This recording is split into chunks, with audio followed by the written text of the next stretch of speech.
Hello guys, so if you have come across this when you're using the Adobe Photoshop 2026 app, it's because of something you're missing, and I'll quickly show you how to fix it. You come across this when you use the select subject. Tells you couldn't find the subject to select, there might not be prominent objects in the image. Well, that's because of a setting that was changed. Enable this, the sample or layers, when you're using the object selection tool.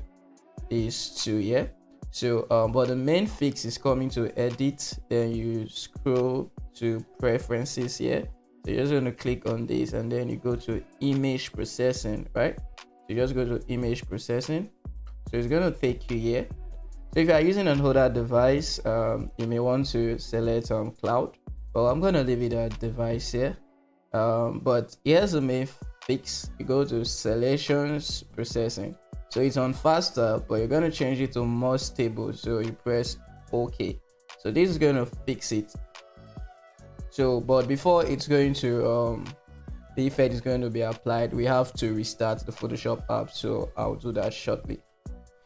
Alright, so I just restarted the app, and I'm going to do the same thing.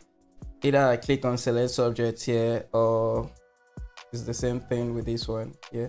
So let's do it. It's not going to give you that error message anymore. The only difference is that when you click on more stable, it takes time. Well, not that much time anyways.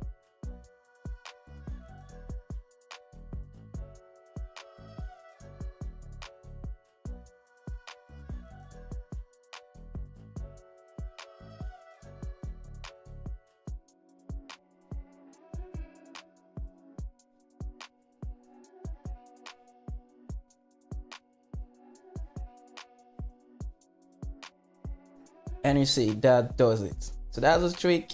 So do have to give this video a thumbs up and subscribe to this channel for more. God bless you.